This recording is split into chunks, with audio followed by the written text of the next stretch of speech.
Hello students, welcome back. कल के lecture में हमने ग्रुप नंबर 16 का इंट्रोडक्टरी पार्ट स्टडी किया था, जिसमें हमने trends in the properties, occurrence of the group 16 elements और अदर प्रॉपर्टीज़ जिसमें केमिकल रिएक्टिविटी वगैरह हमने स्टडी किया था। आज का जो हमारा टॉपिक होगा दैट इज़ डाईऑक्सीजन।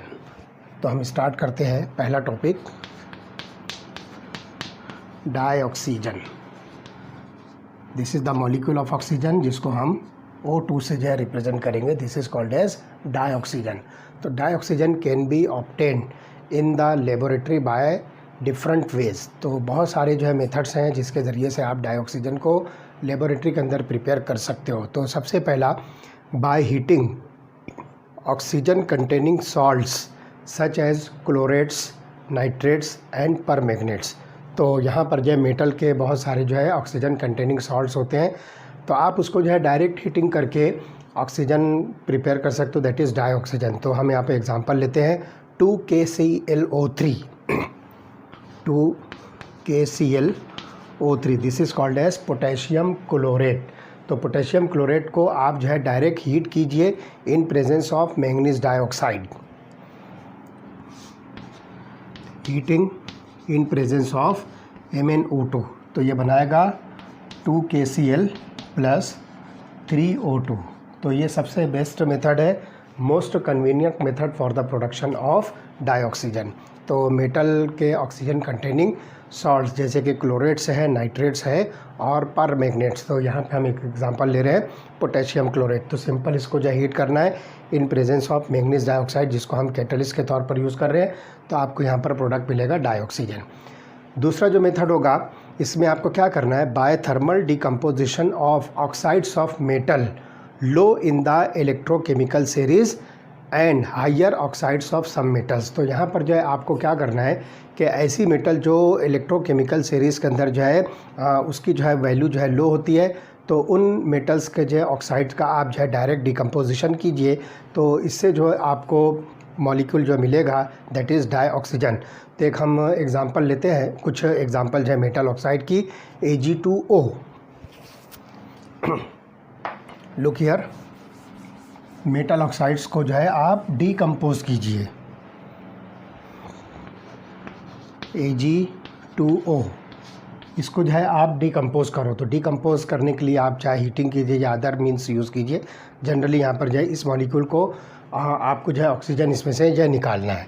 तो it gives rise to 4Ag + O2। तो यहाँ पर जो है आपको सिल्वर का जो ऑक्साइड है इसमें से जो है आप इसको डिकम्पोज करके डाईऑक्सीजन प्रिपेयर कर सकते हो। दूसरी जो है एग्जांपल जो है HgO है ना, यहाँ पर जो है मर्क्यूरी का ऑक्साइड हम जो है इसको डिकम्पोज करेंगे, तो it gives rise to 2Hg + O2। तो इस तरह से यहाँ पर जो है ये ऑक्साइड के मेटल से आप जो इसको डिकम्पोज कर सकते हो। इस तरह से जो है और भी दो एग्जांपल दी हुई है, जैसे कि लेड का ऑक्साइड है, दो तरह के हायर ऑक्साइड ऑफ लेड भी उसमें जो दिया हुआ है, तो Pb3O4 और PbO2। तो ये सॉलिड कंपाउंड्स को आप जो है डायरेक्ट हीट करके जो है इसका डिकम्पोजिशन कीजिए, तो you will get the molecule of dioxygen. तो आप अपनी बुक के अंदर जो है ये अदर एग्जांपल्स देख सकते हो। तो यहाँ पर जो है प्रिपरेशन मेथड में ये सेकंड मेथड हुआ। अब थर्ड मेथड जो होगा, hydrogen peroxide is readily decompose into water and dioxygen by catalyst such as finely divided metal and manganese dioxide. तो यहाँ पर जो है आप हाइड्रोजन पेरोक्साइड का भी जो है डिकम्पोजिशन कर सकते हो। तो देखिए एक मेथड इसमें और है, by decomposition of hydrogen peroxide. तो look here 2H2O2, this is hydrogen peroxide that is converted into water + oxygen. तो इस तरह से यहाँ पर जो है आपको डाईऑक्सीजन जो मिलेगा by decomposition of hydrogen peroxide. On large scale dioxygen can be prepared from water और एयर। तो आप जो है वाटर और एयर से जो है लार्ज स्केल में जो है डाईऑक्सीजन का प्रोडक्शन जो है कर सकते हो। Electrolysis of water leads to the release of hydrogen at the cathode and oxygen at anode. आप अगर इसकी इलेक्ट्रोलाइसिस करते हो तो आपको यहाँ पर जो है हाइड्रोजन जो होगा वो कैथोड पर मिलेगा और ऑक्सीजन, जिसको हम सिंपली डाइऑक्सीजन कहेंगे, ये एनोड पर मिलेगा। इसी तरह से अगर इंडस्ट्रियल मेथड ऑफ प्रिपरेशन आप डाइऑक्सीजन का देखोगे तो dioxygen is obtained from air by first removing carbon dioxide and water vapour and then the remaining gases are liquefied and fractionally distilled to give dinitrogen and dioxygen। तो आप जो अगर industrial method से dioxygen को produce करना चाहो तो air को जो है आपको क्या करना पड़ेगा, इसके अंदर से पहले कार्बन डाइऑक्साइड जो है रिमूव करना होगा और वाटर वेपर जिसमें से आपको जो है सेपरेट करना है, और उसके बाद बाकी की जो गैसेस को आप जो है लिक्विफाई करो और उसका जो है फ्रैक्शनल डिस्टिलेशन करके आप जो है डिफरेंट गैसेस को जो है सेपरेट करते जाओ और फाइनली आपको डाई नाइट्रोजन और डाइऑक्सीजन मिलेगी। तो इस तरह से ये industrial method of preparation of dioxygen हुआ। तो इस तरह से हम यहाँ पर जो है डिफरेंट मेथड्स यूज़ करके डाइऑक्सीजन को लेबोरेटरी में भी, लार्ज स्केल में भी और इंडस्ट्रियल मेथड से भी प्रिपेयर कर सकते हैं। चलिए देखते हैं कि अब ऑक्सीजन की जो डाइऑक्सीजन है इसकी प्रॉपर्टीज़ क्या क्या है। इसकी कुछ फिज़िकल और केमिकल प्रॉपर्टीज़ हम जो है डिस्कस करेंगे तो वो चीज़ आपको जो है बहुत आसानी से जो है समझ में आएगी। तो dioxygen is a colourless and odourless gas. इसका कोई कलर नहीं होता है, इसकी कोई स्मेल नहीं होती है, तो ये कलरलेस और ऑर्डरलेस गैस है। Its solubility is in water is to the extent of 3.08 cubic centimetre in 100 centimetre of water at 293 kelvin. तो यहाँ पर जो ध्यान रखिए 3.08 cubic centimetre in 100 cubic centimetre of water, ये इसकी जो है सॉल्युबिलिटी है। 293 केल्विन पर जो है ये इसकी सॉल्युबिलिटी जो है कैलकुलेट की जाती है, which is just sufficient for the vital support of marine and aquatic life.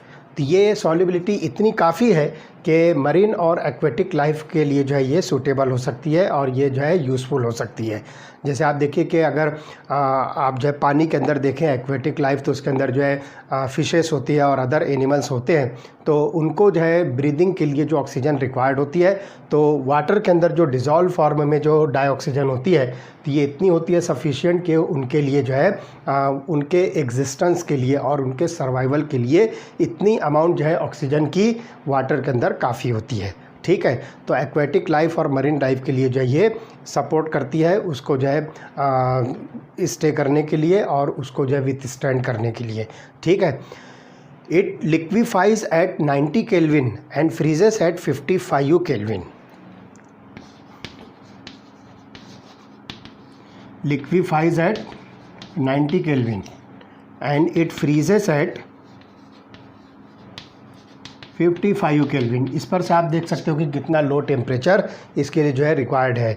तो डाइऑक्सीजन को आपको जो है इतना लो टेम्परेचर प्रोवाइड करना है कि वो जो है लिक्विफाई हो जाए और उससे भी कम टेम्परेचर जब आप जो है डाउन करोगे तो वो जो है फ्रीज़ होगी। तो इस तरह से ये जो है ऑक्सीजन का लिक्विफेक्शन जो है पॉइंट है जिसको आप जो है टेम्परेचर में मेज़र करोगे 90 केल्विन और ये फ्रीजिंग पॉइंट है 55 केल्विन। तो इतने लो टेम्परेचर पर डाइऑक्सीजन लिक्विफाई और फिर फर्दर जो है वो सॉलिडिफाई हो सकती है फ्रीज होकर। ठीक है, तो oxygen for atom has 3 stable isotopes like oxygen 16, oxygen 17 and oxygen 18। तो यहाँ पर आप देखोगे ऑक्सीजन के 3 स्टेबल आइसोटोप्स हैं, ऑक्सीजन 16, ऑक्सीजन 17 एंड ऑक्सीजन 18। ये 3 स्टेबल आइसोटोप्स हैं आपको ऑक्सीजन के मिलेंगे, जिसके अंदर ऑक्सीजन 16 जो है ये स्टेबल आइसोटोप है जो आपको पीरियोडिक टेबल के अंदर पी ब्लॉक एलिमेंट के अंदर हम जो है ग्रुप नंबर 16 में जो ऑब्जर्व करते हैं ये वही वाला ऑक्सीजन है जिसको हम ऑक्सीजन 16 कहेंगे। तो इस तरह से ये 3 इसके जो है आइसोटोप है। Molecular oxygen O2 is unique in being paramagnetic in spite of having even number of electrons. तो यहाँ पर जो हमने इसके पहले जो 11th क्लास के अंदर केमिकल बॉन्डिंग के चैप्टर में इस चीज़ को जो है स्टडी किया है कि ऑक्सीजन जो है ये डाई ऑक्सीजन जिसको हम मॉलिक्यूलर ऑक्सीजन कहेंगे, तो ये इसके अंदर इवन इलेक्ट्रॉन होने के बावजूद भी आप देखोगे कि इसके अंदर अनपेयर्ड इलेक्ट्रॉन्स मिलते हैं, जिसकी वजह से इसका जो मैग्नेटिक कैरेक्टरिस्टिक प्रॉपर्टी है वो पैरामैग्नेटिक होगी। तो वो चीज़ हमने जो है केमिकल बॉन्डिंग चैप्टर में 11th के अंदर डिटेल में स्टडी किया है, इसको दोबारा से रिपीट करने की ज़रूरत नहीं, आप रिफ़र कर सकते हो उस चैप्टर के अंदर जो है लेक्चर जो हमने लिया है वहाँ से जो है आप उसको समझ सकते हो। तो डाई ऑक्सीजन जो होगा, जिसको हम मॉलिक्यूलर ऑक्सीजन भी कहेंगे, इट इज़ पैरामैग्नेटिक। ये जो है बहुत इम्पॉर्टेंट एक यूनिक प्रॉपर्टी आपको जो है डाइऑक्सीजन की मिलेगी कि इवन नंबर ऑफ इलेक्ट्रॉन होने के बावजूद भी आपको इसके अंदर पैरामैग्नेटिज्म देखने को मिलेगा। ठीक है, तो ये खास बात है। तो dioxygen directly reacts with nearly all metals and non metals except some metals like gold, platinum and some noble gases. तो यहाँ पर आप ध्यान रखें कि पीरियोडिक टेबल के जितने भी एलिमेंट्स हैं मोस्टली सबके साथ ऑक्सीजन रिएक्ट होकर पर्टिकुलर ऑक्साइड जो है फॉर्म करती है। कुछ मेटल जिसमें गोल्ड और प्लेटिनम है और नोबल मेटल्स जो है या नोबल जो एलिमेंट्स हैं उसके साथ में ऑक्सीजन की कोई रिएक्टिविटी नहीं मिलेगी। उसमें से कुछ एलिमेंट्स हैं जो नोबल गैसेस के अंदर जो ऑक्सीजन के साथ रिएक्ट नहीं होते हैं। अदरवाइज़ आप देखेंगे कि पीरियोडिक टेबल के ऑलमोस्ट सभी एलिमेंट्स ऑक्सीजन के साथ रिएक्ट होकर करस्पॉन्डिंग ऑक्साइड जो है फॉर्म करते हैं। ठीक है, its combination with other elements is often strongly exothermic which helps in sustaining the reaction। तो यहाँ पर जो है ऑक्सीजन की जो रिएक्शन होती है किसी भी एलिमेंट के साथ में, ये हाईली एक्सोथर्मिक रिएक्शन होती है। ठीक है, इसमें से हीट एनर्जी जो है इवॉल्व होती है, हीट एनर्जी गिवन आउट जिसको हम कहेंगे, वो ऑब्जर्वेशन आपको मिलेगा। ठीक है, तो however to initiate the reaction some external heating is required as bond dissociation enthalpy of oxygen double bond is very high, that is about 493.4 kilojoules। तो आप देखिए कि दो ऑक्सीजन जो है इसके अंदर डबली बॉन्डेड होते हैं और इसकी जो है बॉन्ड डिसोसिएशन एंथैल्पी जो हाई होती है दैट इज़ अबाउट 493.4 किलोजूल्स पर मोल। तो दिस इज़ वेरी हाई। इसलिए जब ऑक्साइड फॉर्मेशन आपको किसी भी एलिमेंट का लेना होगा, चाहे वो मेटल हो या नॉन मेटल हो, तो आपको एक्सटर्नली हीट एनर्जी जो है इसके अंदर सप्लाई करना पड़ेगी ताकि ऑक्सीजन डबल बॉन्ड ये ब्रेक हो सके। इतनी एनर्जी जो है उसको मिल जाए कि ये दोनों ऑक्सीजन जो है डाइऑक्सीजन मॉलिक्यूल के ये जो है सेपरेट हो और फिर जो है मेटल के साथ या नॉन मेटल के साथ या जो भी एलिमेंट के साथ आप इसको रिएक्ट कर रहे हो तो वो उसके साथ जो है कंबाइन होकर उसका करस्पॉन्डिंग ऑक्साइड जो है फॉर्म कर सके।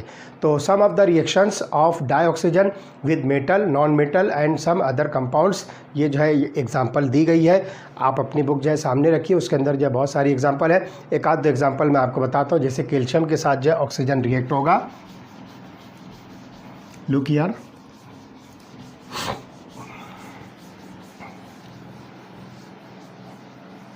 तो कैल्शियम के साथ जो है ऑक्सीजन को रिएक्ट करके कैल्शियम ऑक्साइड जो है आप बना सकते हो।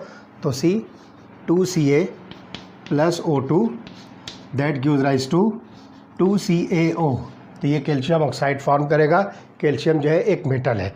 चलिए एल्यूमिनियम देखिए, एल्यूमिनियम जो है ऑक्सीजन के साथ रिएक्ट होगा, 4Al + 3O2 that gives rise to 2Al2O3।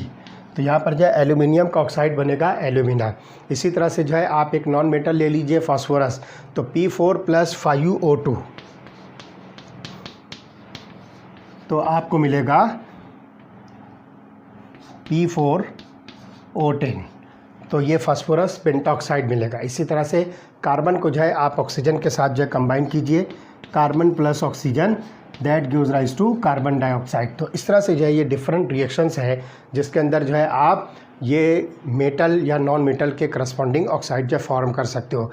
अब कुछ कंपाउंड्स हैं जो ऑक्सीजन के साथ रिएक्ट होकर जो है कुछ अदर कंपाउंड जो फॉर्म करेंगे। फॉर एग्जांपल जिंक सल्फाइड आप ले लीजिए। तो जिंक सल्फाइड को जो है आप, जिसको हम गैलिना कहेंगे, तो zinc sulphide is treated with oxygen.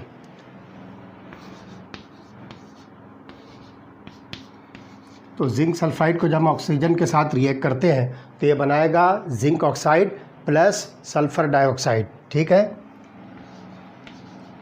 ZnO + 2SO2। तो तो इस तरह से यहाँ पर जो है आप देखोगे कि जिंक सल्फाइड जो है ये ब्रेक डाउन होकर जिंक ऑक्साइड और सल्फ़र डाइऑक्साइड में कन्वर्ट होगा। इसी तरह से मीथेन को जो है आप ऑक्सीजन के साथ जो है कंबाइन कीजिए तो कार्बन डाइऑक्साइड और वाटर फॉर्म होगा। Look here, CH4 plus 2O2, तो this is the combustion of methane. तो आपको जो है प्रोडक्ट मिलेगा CO2 प्लस 2H2O।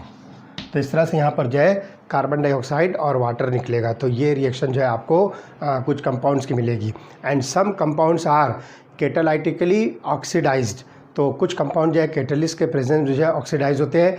जैसे कि सल्फ़र डाइऑक्साइड को आप वैनिडियम पेंटाऑक्साइड के प्रेजेंस में जब ऑक्सीडाइज करते हो तो that sulphur dioxide gas is converted into sulphur trioxide.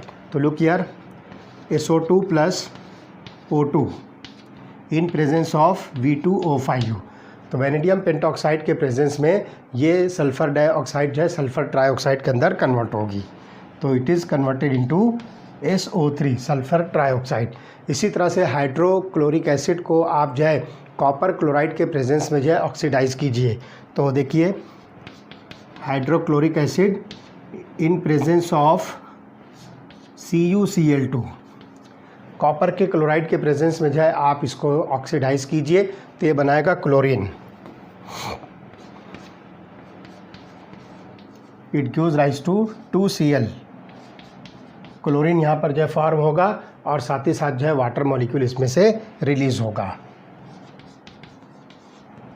Only 1 oxygen. Okay, तो इस तरह से यहाँ पर जो ये रिएक्शंस है जिसको आप जो है केमिकल प्रॉपर्टीज़ ऑफ डाइऑक्सीजन कहेंगे। Now let us proceed towards the next point, that is uses of dioxygen. तो देखते हैं डाइऑक्सीजन के जो है क्या क्या यूजेस हो सकते हैं, हम इसको जो है क्या क्या चीज़ प्रिपेयर करने में जनरली जो है यूटिलाइज कर सकते हैं।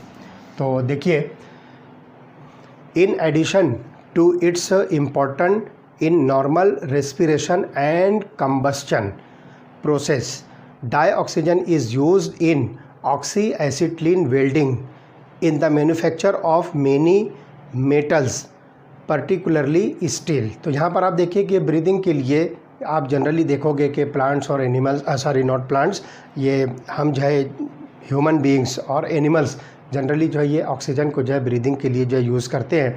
तो रेस्पिरेशन या ब्रीदिंग जिसको कहोगे, और साथ ही साथ ऑक्सीजन जो है कंबस्शन प्रोसेस के अंदर जो है इन्वॉल्व होती है। It is one of the most important constituent of the combustion process. और इसी तरह से ऑक्सीजन को जो है ऑक्सी एसिटिलीन फ्लेम बनाया जाए अगर उसका, तो उसको बर्न करके आप जो है ऑक्सी एसिटिलीन फ्लेम बनाइए जिसको वेल्डिंग पर्पस के लिए जो है यूज़ किया जाता है। और साथ ही साथ जो है स्टील के मैन्युफैक्चर के अंदर ऑक्सीजन को यूटिलाइज़ किया जाता है। ठीक है, इसी तरह से oxygen cylinders are widely used in hospitals. आप जैसे देख रहे हो कि कोविड-19 की जो कंडीशन है और इसके पहले जो सेकंड वेव आई थी हमारे इंडिया में, तो ऑक्सीजन की कितनी ज़्यादा कमी थी। तो उससे आप जो है समझ सकते हो कि हमारे लिए जो है कितनी इम्पॉर्टेंट जो है ये गैस है जो हमारी लाइफ के सर्वाइवल के लिए जो है बहुत ही इम्पॉर्टेंट रोल प्ले करती है। तो हॉस्पिटल्स के अंदर भी देखिए ऑक्सीजन के सिलेंडर्स होते हैं। जो पेशेंट्स को ज़्यादा जो है ऑक्सीजन का सैचुरेशन अगर कम होता है तो उनको जो है ये ऑक्सीजन के सिलेंडर्स जो है उनके अटैच किए जाते हैं ताकि उनको जो है ब्रीदिंग में जो है आसानी हो और ऑक्सीजन का सैचुरेशन उनका जो है नॉर्मल पोजीशन पर आए। तो ये जो है एक बहुत इम्पॉर्टेंट रोल प्ले करती है हमारी जो है रेस्पिरेशन सिस्टम के अंदर। ठीक है, इसी तरह से जो है हाई अल्टीट्यूड और फ्लाइंग और माउंटेनियरिंग के लिए जो लोग जाते हैं तो वो जो है अपने साथ में ऑक्सीजन का सिलेंडर लेकर जाते हैं ताकि उनको जो है जितनी हाइट पर जाए तो वहाँ पर जो है ऑक्सीजन की कमी होती है तो उसके लिए उनको रेस्पिरेशन की जो है कोई प्रॉब्लम ना आए, इसलिए वो अपने साथ में ऑक्सीजन का जो है सिलेंडर लेके जाते हैं। ठीक है, द कंबस्शन ऑफ फ्यूल्स, यहाँ पर जो है इसके अंदर बहुत जो है इम्पॉर्टेंट जो है ये रोल प्ले करता है। इसी तरह से hydrogen in liquid oxygen provides tremendous thrust in the rocket. तो यहाँ पर जो है ट्रीमेंडस थ्रस्ट जो है रॉकेट के अंदर जो है प्रोड्यूस करता है जो हम हाइड्रोजन इन लिक्विड ऑक्सीजन जो है ये मिक्स करते हैं। तो रॉकेट को जो है उड़ाने के लिए या रॉकेट को जो है चलाने के लिए जो है बहुत ही हाई अमाउंट ऑफ एनर्जी जो है रिक्वायर्ड होती है, तो वहाँ पर जो है कंबस्टन ऑफ फ्यूल, जिसमें जो है आप हाइड्रोजन्स को लिक्विड ऑक्सीजन के साथ मिक्स करके उसका कंबस्टन कीजिए, तो ये रॉकेट को जो है चलाने के लिए बहुत ही लार्ज अमाउंट का जो है थ्रस्ट जो है प्रोड्यूस करता है, जिसकी वजह से वो रॉकेट जो है ऊपर जो है जाता है और उसकी जो अपनी प्रॉपर फंक्शनिंग जो है करता है। तो these are the uses of dioxygen. चलिए अब हम आते हैं next topic, that is simple oxides. तो देखते हैं, ऑक्सीजन जो है एक इम्पॉर्टेंट कंपाउंड है, जैसा कि हमें पता है कि it reacts with almost all the elements present in the periodic table. तो हम यहाँ देखेंगे सिंपल ऑक्साइड्स, इसकी जो है यहाँ पर हम क्लासिफिकेशन जो है डिस्कस करेंगे क्या क्या होती है। तो a binary compound of oxygen with another element is called as oxide. तो ऑक्साइड का जो है बाइनरी कंपाउंड जो है किसी दूसरे एलिमेंट के साथ होगा, हम उसको जो है सिंपल ऑक्साइड, सिंपली ऑक्साइड कहेंगे। As already stated that oxygen reacts with most of the elements of the periodic table to form the oxides and in many cases one element forms two और more oxides. जैसे आप carbon देखिए तो ये दो type का oxide बनाता है, कार्बन मोनोऑक्साइड भी बनेगा और कार्बन डाइऑक्साइड भी बनेगा। इसी तरह से आप सल्फ़र देखोगे तो सल्फ़र डाइऑक्साइड भी बनाएगा, सल्फ़र ट्राइऑक्साइड भी बनाएगा। तो ये सिचुएशन भी आपको जो है मिल सकती है कि डिफरेंट वैरायटी ऑफ ऑक्साइड जो है यहाँ पर फॉर्म करते हैं। And the oxides very widely in their nature and properties. तो इसमें जो है आप देखिए कि सिंपल ऑक्साइड जो है किसको कहेंगे, तो oxide can be simple, for example magnesium oxide, aluminium oxide. तो यहाँ पर जो है आप देखोगे कि सिंपल ऑक्साइड्स की जो एग्जांपल दी गई है MgO magnesium oxide and Al2O3 that is aluminium oxide. तो या ये हो सकते हैं या फिर मिक्स्ड ऑक्साइड हो सकते हैं, जिसकी एग्जांपल दी गई है Pb3O4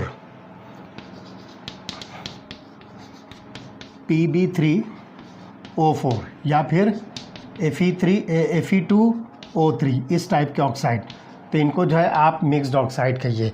तो ये दो कैटेगरी में जो है ऑक्साइड को जो है क्लासीफाई किया है, मेन कैटेगरी, ठीक है। तो इसी तरह से simple oxides can be classified on the basis of their acidic, basic और एम्फोटेरिक नेचर।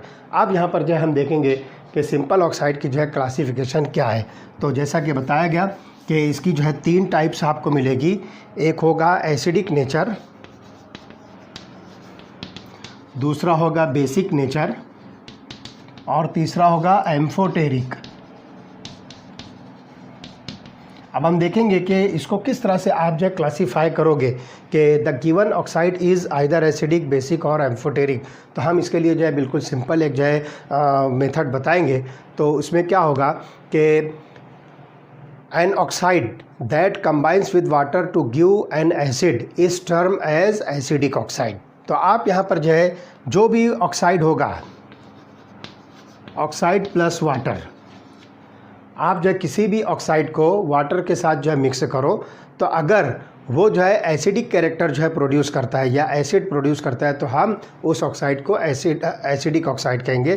तो सिंपल जो है यहाँ पर हम उसको जो है टर्म देंगे एसिडिक। और अल्टीमेटली बेसिक आपको समझ में आ गया कि अगर कोई ऑक्साइड वाटर में मिक्स होने के बाद जो है कोई बेसिक कंपाउंड फॉर्म करता है, तो हम उसको जो है बेसिक ऑक्साइड कहेंगे। और ऐसा कंपाउंड जो वाटर में मिक्स होने के बाद एसिडिक और बेसिक दोनों टाइप की जो है प्रॉपर्टी जो है शो करता है, तो हम उसको जो है एम्फोटेरिक ऑक्साइड कहेंगे। चलिए वन बाय वन हम जो है कुछ एग्जांपल्स जो है इसको डिस्कस करेंगे। तो यहाँ पर आप देखिए कि सल्फ़र डाइऑक्साइड को हम जो है वाटर में मिक्स करते हैं तो ये बनाएगा H2SO3। तो लुक हियर, एक एग्जांपल हम ले रहे हैं, सल्फ़र डाइऑक्साइड SO2, इसको आप जो है वाटर में मिक्स कीजिए तो it gives rise to H2SO3, this is sulphurous acid. तो ये एसिडिक कंपाउंड है, इसलिए हम कहेंगे सल्फ़र डाइऑक्साइड जो है कौन सा ऑक्साइड है, it is acidic oxide, its nature is acidic. तो sulphur dioxide combines with water to produce one of the acidic compound that is nothing but sulphurous acid, इसलिए सल्फ़र डाइऑक्साइड को हम acidic oxide कह रहे हैं। As a general rule only non metal oxides are acidic, but oxides of some metals in high oxidation state are also acidic in character। तो generally एक बात ये बता दिया गया आपको कि एसिडिक ऑक्साइड्स वो होते हैं जो नॉन मेटल्स के ऑक्साइड्स होते हैं, बस ये बात आप जो है कॉमन याद रखिए कि जो नॉन मेटल के ऑक्साइड्स होते हैं ये एसिडिक नेचर के होते हैं, लेकिन कुछ एक्सेप्शनल केस है कि कुछ मेटल के ऑक्साइड अपने हायर ऑक्सीडेशन स्टेट में एसिडिक नेचर शो करते हैं, जैसे Mn2O7 मैंगनीज का एक ऑक्साइड है Mn2O7, ये जो है मेटल है। मैंगनीज का ये वाला ऑक्साइड जो है ये मेटल का ऑक्साइड है जो higher oxidation state of magnesium जो है शो करता है, तो ये एसिडिक नेचर का। इसी तरह से CrO3 V2O5U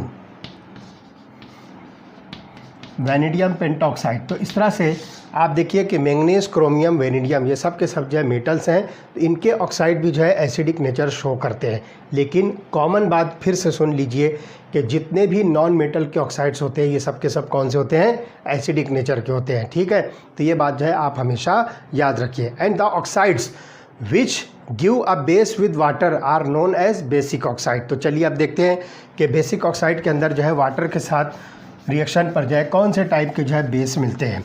तो लुक हियर, एक एग्जांपल हम इसमें लेंगे। कैल्शियम ऑक्साइड को वाटर के साथ रिएक्ट करके हम देखेंगे कैल्शियम हाइड्रोक्साइड बनता है। तो CaO plus H2O, this gives rise to CaOH twice, and this calcium hydroxide is basic in character, therefore this oxide is basic oxide. तो कैल्शियम ऑक्साइड जो है ये बेसिक ऑक्साइड है। इसके अलावा आपको जो है Na2O और BaO ये भी जो है आपको बेसिक ऑक्साइड्स मिलेंगे। तो इस तरह से जो है बहुत आसानी के साथ आप इसको क्लासीफाई कर सकते हो कि कौन से टाइप का ये ऑक्साइड है। तो in general metal oxides are basic. तो यहाँ पर जो ध्यान रखिए, ये जो बेसिक ऑक्साइड है ये सब के सब मेटल ऑक्साइड्स होते हैं। जैसे एसिडिक ऑक्साइड मैंने बताया नॉन मेटल के ऑक्साइड्स होते हैं, इसी तरह से जो बेसिक ऑक्साइड्स होते हैं सब के सब मेटल के ऑक्साइड्स होते हैं। ये चीज़ आपको ध्यान रखना है। तो some metallic oxide exhibit a dual behaviour, यहाँ पर जो उसका ड्यूअल बिहेवियर होगा, they show characteristics of both acidic as well as basic oxide. Such oxides are known as amphoteric oxide. अब यहाँ पर जो तीसरी कैटेगरी हमारे सामने आती है कि आप कुछ मेटल के ऑक्साइड्स देखोगे तो उनके अंदर आपको जो है दोनों टाइप की जो है प्रॉपर्टी मिलेगी, एसिडिक प्रॉपर्टी भी और बेसिक प्रॉपर्टी भी। तो ऐसे ऑक्साइड्स को हम जनरली नाम देंगे एम्फोटेरिक ऑक्साइड्स। तो इनका जो है डुअल बिहेवियर होगा, डबल जो है इसका जो है कैरेक्टरिस्टिक प्रॉपर्टी होगी, जिसमें एसिडिक और बेसिक दोनों टाइप जो है आपको मिलेगी, इसलिए हम उसको एम्फोटेरिक ऑक्साइड कह रहे हैं। And they react with acid as well as alkalis. तो ये जो है एसिड और अल्कली दोनों के साथ जो रिएक्ट होंगे। एग्जाम्पल आप देखिए, एल्यूमिनियम ऑक्साइड जिसको हम Al2O3 कहेंगे, तो ये जो है एसिड और बेस दोनों के साथ जो है रिएक्ट होता है। तो देखिए Al2O3 को हम जो है हाइड्रोक्लोरिक एसिड के साथ रिएक्ट करते हैं, Al2O3 plus hydrogen chloride HCl। तो यहाँ पर जो ये एसिड है इन प्रेजेंस ऑफ वाटर। ठीक है, तो देखिए यहाँ पर जो है प्रोडक्ट क्या बनेगा। तो एक जो है कोऑर्डिनेशन कॉम्प्लेक्स आयन बनेगा, दैट इज AlH2O6 बनेगा।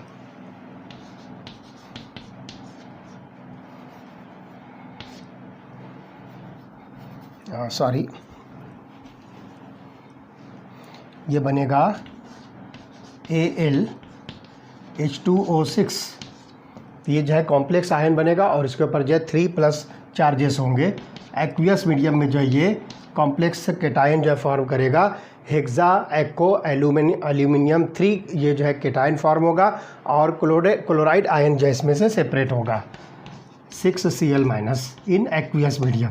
तो इस तरह से देखिए ये एल्यूमिनियम का जो ऑक्साइड है ये एम्फोटेरिक नेचर का है, हाइड्रोजन क्लोराइड के साथ जो रिएक्ट होकर ये जो है एक कोऑर्डिनेशन कॉम्प्लेक्स आयन जिसको हम केटायन कहेंगे वो फॉर्म करेगा। इसी तरह से इस एल्यूमिनियम ऑक्साइड को आप जो है सोडियम हाइड्रोक्साइड के साथ रिएक्ट कीजिए, Al2O3 plus NaOH plus 3H2O।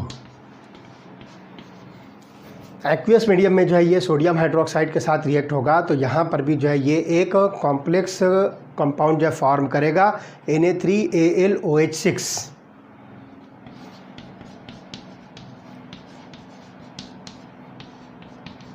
ये एक जो है कोऑर्डिनेशन कॉम्प्लेक्स जो है बनेगा, सोडियम हेक्सा हाइड्रोक्सो एल्यूमिनेट जो है ये कॉम्प्लेक्स जो है फॉर्म करेगा एक्वियस मीडियम में। तो इस तरह से आप देख रहे हो कि एल्यूमिनियम का ऑक्साइड जो है एक एसिड के साथ भी रिएक्ट हो रहा है और बेस के साथ भी रिएक्ट हो रहा है, इसलिए हम इस एल्यूमिनियम ऑक्साइड को, जिसको सिंपली हम एल्यूमिना कहेंगे, it is an example of amphoteric oxide. ठीक है, तो there are some oxide which are neither acidic nor basic, such oxides are known as neutral oxides. अब कुछ ऑक्साइड ऐसे भी होते हैं जिसके अंदर ना तो एसिडिक प्रॉपर्टी है ना ही बेसिक प्रॉपर्टी है, तो ऐसे ऑक्साइड्स को हम जो है न्यूट्रल ऑक्साइड कहेंगे। Example carbon monoxide, nitric oxide. ठीक है, तो CO and NO, these two are the best examples of neutral oxides which are neither acidic nor basic। तो इस तरह से यहाँ पर जो है ये सिंपल ऑक्साइड्स की जो है क्लासिफिकेशन कंप्लीट होती है। तो मैं एक दफ़े इसको जो है रिकैपिचुलेट करता हूँ कि 4 टाइप के जो है सिंपल ऑक्साइड्स हैं,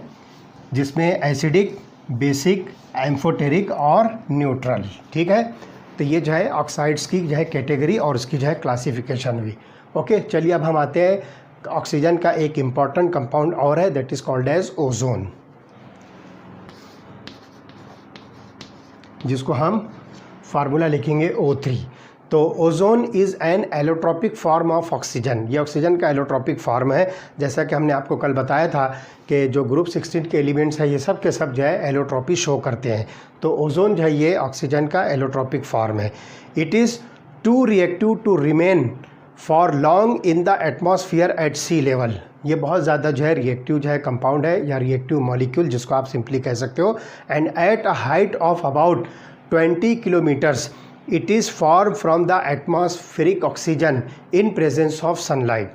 तो हमारी जो है जो सी लेवल से अबाउट 20 किलोमीटर्स, 20 किलोमीटर हाइट पर जो है एटमॉस्फेरिक ऑक्सीजन से जो है प्रोड्यूस होती है इन प्रेजेंस ऑफ सनलाइट।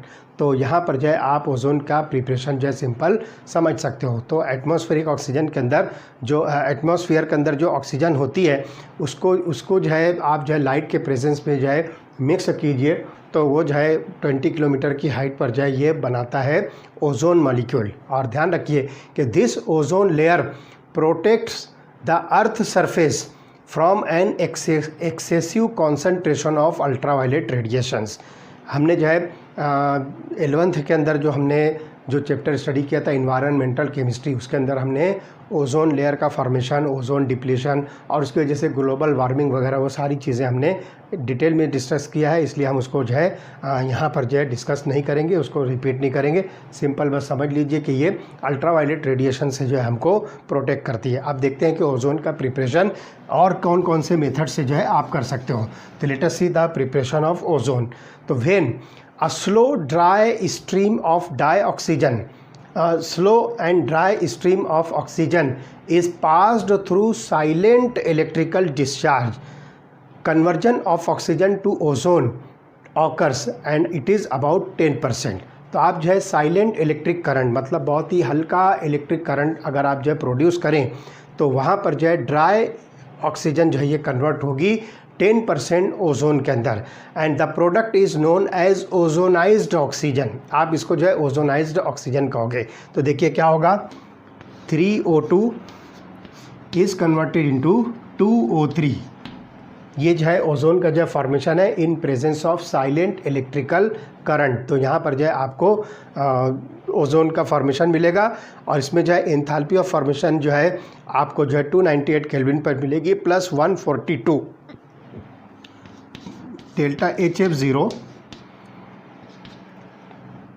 ये जो है आपको प्लस 142 मिलेगा क्योंकि ये एंडोथर्मिक रिएक्शन है, प्लस 142 किलो जूल्स पर मोल, और इसका जो है वर्किंग टेम्परेचर होगा 298 केल्विन एट 298 केल्विन। तो इस तरह से ये नेचुरली जो है ये प्रिपेयर होते रहती है ऑक्सीजन के ज़रिए से ओजोन हमारे एटमॉस्फेयर के अंदर। ठीक है, तो since the formation of ozone from oxygen is an endothermic process, it is necessary to use a silent electrical discharge in its preparation to prevent its decomposition.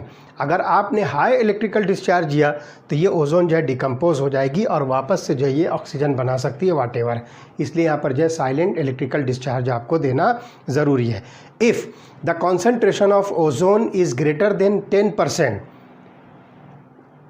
then आपको जो है 10% से ज़्यादा अगर इसका जो है प्रोडक्शन जो है रिक्वायर्ड है, तो ध्यान रखिए कि if the concentration of ozone greater than 10% are required, a battery of ozoniser can be used. तो आपको यहाँ पर जो है ओजोनाइज़र वाली बैटरी जो है यूज़ करना पड़ेगी, जिसके अंदर आपको 10% से ज़्यादा जो है कॉन्सेंट्रेशन ओजोन का एज ए प्रोडक्ट मिलेगा। तो इसमें जो है आपको ओजोनाइज़र बैटरी जो है यूज़ करना पड़ेगी। And pure ozone having the boiling point 101.1 kelvin. तो यहाँ पर जो है ओजोन का बॉइलिंग पॉइंट 101.1 केल्विन जो है आपको मिलेगा। तो ये जो है प्रोड्यूस होगी and it can be condensed in a vessel surrounded by liquid oxygen. तो लिक्विड ऑक्सीजन से सराउंडेड जो है आपको वेसल रखना पड़ेगी, तो उसके अंदर जो है आपको प्योर ओजोन जो है मिलेगी, जिसका बॉइलिंग पॉइंट होगा 101.1 केल्विन। तो ये जो इसका मेथड ऑफ प्रिपरेशन है, सिंपली आप जो इसको लेबोरेटरी के अंदर भी प्रिपेयर कर सकते हो। अब इसकी प्रॉपर्टीज़ देखिए कि ओजोन की जो है कौन कौन सी प्रॉपर्टी है। तो लेट अस सी ओजोन को हम जो है कहाँ कहाँ पर जो है यूज़ कर सकते हैं, इसकी क्या क्या प्रॉपर्टी हो सकती है। तो let us see, pure ozone is pale blue gas. पहली बात ध्यान से सुनिए, प्योर ओजोन, पहली बात पेल ब्लू गैस, अगर गैसियस फॉर्म में है तो इसका कलर होगा पेल ब्लू। दूसरी बात, dark blue liquid and violet black solid, dark blue liquid, और तीसरा जो है वायलेट ब्लैक सॉलिड। तो आप देखिए यहाँ पर प्योर ओजोन जो है तीनों स्टेट में जो है डिफरेंट कलर जो है ये शो करती है। तो ये 3 कलर मैंने यहाँ पर इसलिए मेंशन कर दिया ताकि आपको जो है समझ में आ जाए कि ये डिफरेंट स्टेट्स में जो है इसका कलर क्या हो सकता है। ठीक है, उसके बाद ध्यान से सुनिए कि ozone has a characteristic smell and in small concentration it is harmless. अगर जो स्मॉल कॉन्सेंट्रेशन में ओजोन आती है हमारे कॉन्टेक्ट में तो ये हार्मलेस है, लेकिन ध्यान से सुनिए कि अगर the concentration rises about 100 parts पर मिलियन, अगर जो है मोर देन 100 पार्ट्स पर मिलियन होता है या इवन 100 ppm जो है इसकी कॉन्सेंट्रेशन अगर हो जाती है और ये ओजोन हमारे कांटेक्ट में आती है, तो इसकी वजह से क्या होगा कि breathing becomes uncomfortable resulting in headache and nausea. तो ये बात जो ध्यान रखिए कि ब्रीदिंग हमारे लिए जो है, जो सांस लेना ये हमारे लिए जो है डिफ़िकल्ट हो जाएगा, अनकम्फर्टेबल होगा, और उसकी वजह से जो है हेडेक और नोजिया जो हो सकता है। तो इसलिए ये बात जो है ख़ास तौर से ध्यान रखना है कि अगर हम किसी ऐसी जगह पर हैं जहाँ पर ओजोन हमारे कांटेक्ट में, या इवन आप जो है किसी लेबोरेटरी में ऐसा हो जहाँ पर जो है ओजोन का प्रोडक्शन हो रहा है और आप वहाँ मौजूद हों, तो ये बात जो है ख़ास तौर से नोटिस करना है कि ओजोन का कॉन्सेंट्रेशन इतना अगर है तो आपको अपने जो है सेफ्टी प्रिकॉशंस लेना है। तो ये बात जो है ख़ास तौर से नोटिस कीजिए। तो अगर लो कॉन्सेंट्रेशन में ओजोन है तो हमारे लिए हार्मलेस है, लेकिन अगर इसका कॉन्सेंट्रेशन 100 पार्ट्स पर मिलियन होता है तो ये जो है अनकम्फर्टेबल ब्रीदिंग जो है क्रिएट करता है, जिसकी वजह से हेडेक और नोजिया होता है। ठीक है, तो ozone is thermodynamically unstable with respect to oxygen since its decomposition into oxygen results in the liberation of heat and delta H is negative. तो ओजोन जो है अगर रिवर्स रिएक्शन जैसे हम यहाँ पर देखें कि ऑक्सीजन को जो है आप कंबाइन करके जो ओजोन बनाते हो, लेकिन इसी को अगर आप वापस डिकम्पोज करते हो ऑक्सीजन बनता है, तो यहाँ पर जो है आप देखोगे कि हीट एनर्जी इसमें से रिलीज़ होती है और इसमें जो है एंथैल्पी चेंज जो है क्या होती है, निगेटिव होती है, और इंक्रीज़ इन द एंट्रोपी, यहाँ पर जो है डेल्टा एस जो होती है ये जो है पॉजिटिव आपको मिलेगी, क्योंकि ओजोन जो है बाय द वे यहाँ पर जो है किसी भी फॉर्म में है तो ये O3 के फॉर्म में है, लेकिन जब ये ब्रेक डाउन होगी तो O2 के फॉर्म में जाएगी, तो यहाँ पर एंट्रोपी जो है ये इंक्रीज़ होगी। दैट मीन्स यहाँ पर जो डेल्टा एस की वैल्यू आपको मिलेगी positive. And these two effects reinforce each other resulting in large negative gives energy change for its conversion into oxygen। तो और इसकी वजह से आपको जो है large gift free energy change मिलेगा, जिसमें ओजोन जो है कन्वर्टेड टू ऑक्सीजन आपको ये रिवर्स प्रोसेस में देगी। ठीक है, तो ये सारी चीज़ें आपको जो है समझ में आती है। तो यहाँ पर अगर ओजोन डिकम्पोज होकर ऑक्सीजन फॉर्म कर रही है तो पहली बात डेल्टा एच की वैल्यू जो होगी निगेटिव, डेल्टा एस की वैल्यू होगी पॉजिटिव, और गिब्स फ्री एनर्जी चेंज की वैल्यू जो है बहुत ही लार्ज होती है। तो ये इतने फैक्टर्स जो है आपको थर्मोडायनेमिकली जो है मिलेंगे, जिसकी वजह से आप कह सकते हो कि ozone is thermodynamically unstable due to this 3 factors, that is having the negative delta H value, positive delta S value and large delta G values. तो ये एक पॉइंट हमको जो है यहाँ पर आसानी से समझ में आता है, that is the thermodynamic unstability of ozone. ठीक है, तो ये इफ़ेक्ट्स आपको जो है सामने रखना है। इसी तरह से आप देखोगे कि it is not really surprising therefore high concentration of ozone can be dangerously explosive. तो यहाँ पर जो है आपको ओजोन का हाई कॉन्सेंट्रेशन से जो है बचना है, क्योंकि वो जो है एक्सप्लोजिव नेचर की हो सकती है। And due to ease with which it liberates atoms of nascent oxygen, जिसमें ओजोन को जो है आप ब्रेक डाउन कीजिए। देखिए इस तरह से ओजोन को जब आप जो है ब्रेक डाउन करोगे तो नेसेंट ऑक्सीजन जो है ये प्रोड्यूस करती है बहुत easily. Look here, O3 gives rise to O2 plus O। तो ये जो आपको दिख रही है दिस इज नेसेंट ऑक्सीजन, इसको हम नाम देंगे नेसेंट ऑक्सीजन। ये एटॉमिक फॉर्म में जो है ऑक्सीजन जो है यहाँ पर मिलती है। तो ये नेसेंट ऑक्सीजन जो है आपको कहाँ यूज़ करना है, तो ध्यान से रखिए, याद रखिए कि it acts as powerful oxidising agent. तो यहाँ पर जो है ये ओजोन जो है ये बेस्ट नेसेंट ऑक्सीजन प्रोड्यूसर भी आप इसको कह सकते हो, और ये पावरफुल ऑक्सीडाइजिंग एजेंट के तौर पर जो यूज़ होगा। इसमें जो हम कुछ एग्जांपल देखेंगे, it oxidises lead sulphide to lead sulphate and iodine to iodide ion to iodine. तो यहाँ पर जो है कुछ हम जो है इसकी ऑक्सीडेशन रिएक्शन जो है स्टडी करेंगे। तो लेट अस सी PbS, यहाँ पर जो हम लेंगे PbS और इसको जो है ऑक्सीजन के साथ रिएक्ट करेंगे। तो PbS this is lead sulphide plus 4O2। तो यहाँ पर जो हम PbS को जो है ऑक्सीजन के साथ रिएक्ट करेंगे तो ये बनेगा lead sulphate plus oxygen. It gives rise to PbSO4 plus O2 2O2। Okay, तो यहाँ पर जो है आप देखोगे कि लेड का जो है सल्फेट बनेगा, और सॉरी यहाँ पर हम ओजोन लेना, sorry not O2, it is ozone. तो ये बनेगा 4O2। तो ये लेड सल्फाइड को जो है ऑक्सीडाइज करके लेड सल्फेट में जो है कन्वर्ट करेगा। और एक reaction I- in presence of water, इसको जो है आप ओजोन के साथ जो है रिएक्ट कीजिए O3। तो ये जो है OH- फॉर्म करेगा और आयोडीन बनाएगा। जब आप इसको जो है ओजोन के साथ रिएक्ट करोगे तो ये बनाएगा 2OH- एक्वियस फॉर्म में, और यहाँ पर जो है आयोडीन जो है I2 के फॉर्म में भी जो है रिलीज होगी in the form of solid, और O2 गैस इसमें से निकलेगी। तो इस तरह से यहाँ पर जो है ये ऑक्सीडाइजिंग एक्शन ऑफ ओजोन है।